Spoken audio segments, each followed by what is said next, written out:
Confesión desde el más allá. Capítulo 2.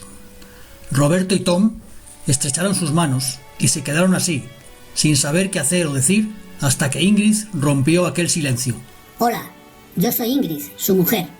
E interpuso su mano entre las de su marido y Tom para saludarle.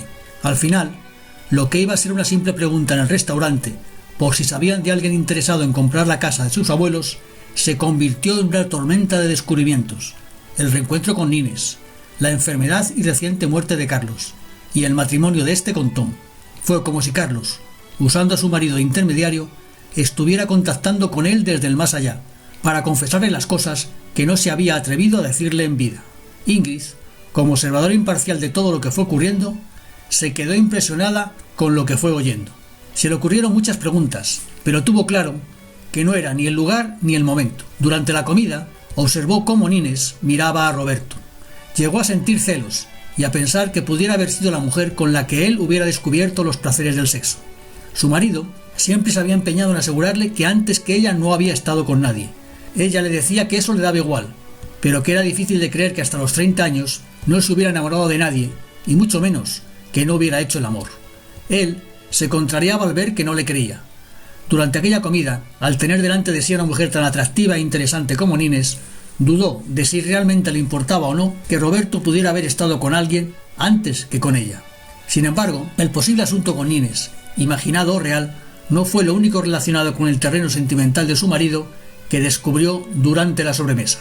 Tom les dijo que Carlos le había admitido que, desde jóvenes, siempre había estado enamorado de Roberto. A Ingrid le extrañó no solo que Nines no pusiera cara de asombro al oírlo, sino que Tom lo admitiera y aceptara con esa especie de caballerosidad y deportividad. Además, tampoco era creíble que Roberto hubiera estado tan ajeno a todo aquello hasta oír esa especie de confesión desde el más allá. Al final, tuvieron que quedarse a pasar la noche en el pueblo, porque quedaron con Tom en enseñarle la casa de sus abuelos al día siguiente. Este les dijo que mientras Carlos había podido caminar, les gustaba pasear por delante de esa casa y que él se ponía muy contento al recordar los momentos pasados en ella. Les contó que Carlos se sentaba en el banco de la entrada y empezaba a contarle historias sobre sus largas conversaciones con Roberto y que años atrás habían escuchado esas mismas piedras en las que estaban sentados. Asimismo, sin ningún tapujo, les dijo que Carlos le había confesado que se acordaba de las veces en las que había dormido en aquella casa, en la habitación de al lado de Roberto, y de los sueños que había tenido pensando en él. Aquella noche, Roberto e Ingrid se podrían haber quedado en la casa rural, pero prefirieron irse a la casa de los abuelos. Les costó abrir la puerta porque la cerradura llevaba varios años sin utilizarse. Buscaron ropa para preparar la cama donde dormir, pero no encontraron nada de lo necesario. Tampoco tenían comida, y ni siquiera sabían cómo poner la calefacción que, aunque ya fuera mayo, seguía haciendo falta en aquella fría casa de piedra. ¿No sería mejor irnos a dormir a la casa rural?, sugirió Ingrid. No, por hoy ya he tenido suficiente. No quiero volver a ver a Nines o a Tom y seguir haciendo más averiguaciones durante la cena.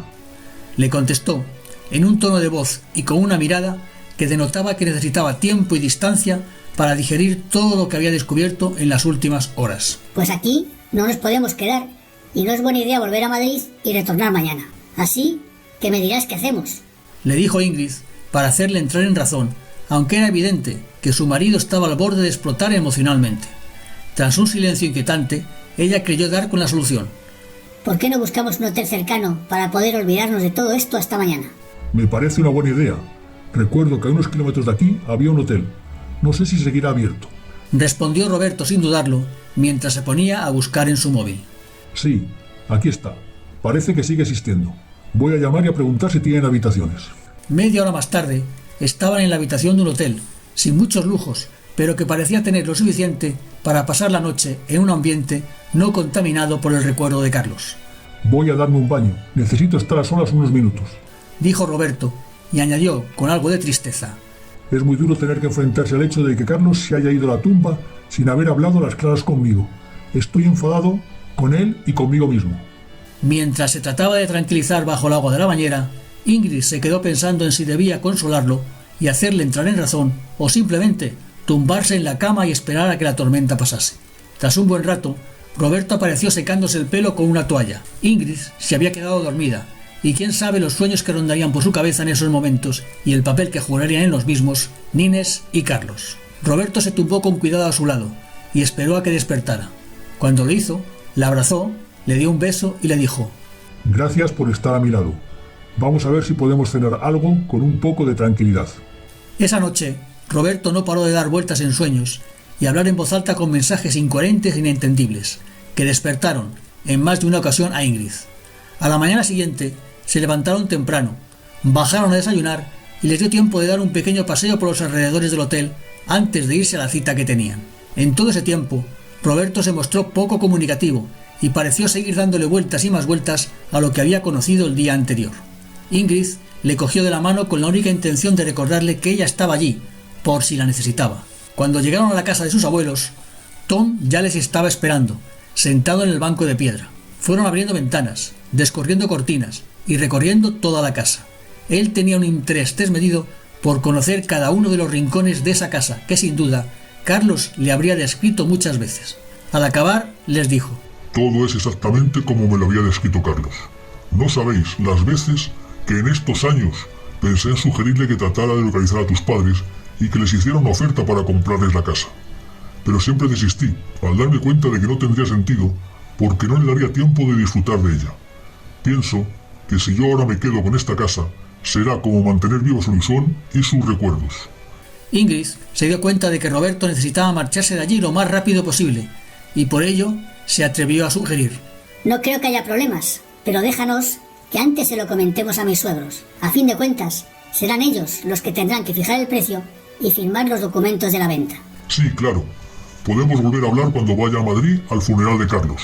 De esa manera tan extraña, Roberto fue informado de que en unos días se iba a celebrar un funeral por su amigo Carlos. ¿Qué funeral? Exclamó sorprendido. Ah, es verdad. Ahora iba a comentároslo. Respondió Tom, tratando de exculparse. Los ojos de Ingrid y de Roberto se quedaron clavados en él, esperando que continuara hablando. La verdad es que ayer, cuando de repente vino Nines y me dijo que habías aparecido, pensé que era un milagro. Se notó que empezaba a emocionarse al hablar. En los últimos años, varias veces Carlos me hizo prometer que, tras su muerte, te buscaría y te entregaría una caja con cosas que tenía para ti. Yo le dije que por qué no lo hacía él en persona antes de que fuera tarde, pero siempre me dijo que no. Daba la impresión de que se avergonzaba de que tú supieras el contenido de esa caja con él aún vivo. Cuando ya vio que se acercaba a su final, me volví a insistir para que cumpliera su deseo. Se detuvo y ya no pudo aguantar más, y sin importarle que le vieran, rompió a llorar. Tranquilo, Le dijo Ingrid. Desde que le enterramos he tratado de localizarte sin lograrlo, para tratar de darte esa caja. Mi última esperanza era aprovechar mi visita a Madrid para el funeral y acercarme por vuestro antiguo barrio y ver si lograba algo. Continuó diciendo Tom, tras recuperarse, aunque todavía muy emocionado. ¿Dónde está Carlos enterrado? ¿Podría ir a verle? Dijo Roberto, al darse cuenta de que también debería haber preguntado eso antes. Sí, por supuesto. Le enterramos en el cementerio del pueblo. Nos costó algo conseguirlo, pero al final pudimos convencer a todos los que no veían bien que alguien de fuera, y además como Carlos, descansara junto a sus antepasados y en el futuro, junto a ellos mismos. Le contestó Tom. Me gustaría ir a verle antes de irme. Le dijo Roberto, y se puso a andar, muy decidido, hacia el coche. Espera, Le dijo Tom, mientras se iba tras él y le sujetaba por el brazo. seguro que ni te acuerdas ya de dónde está el cementerio, y tampoco sabrás el lugar donde está enterrado. Además, antes tendremos que ir a ver a Nines y pedirle las llaves. Normalmente está cerrado. Cuando le contaron a Nines que querían ir al cementerio, ésta se empeñó en acompañarles y se subió al coche con Roberto e Ingrid. Tom se quedó parado, como pensándose algo. Tom, ¿no vienes con nosotros? Le preguntó Nines. No, iros vosotros. Yo os alcanzo ahora. Les dijo y se marchó andando.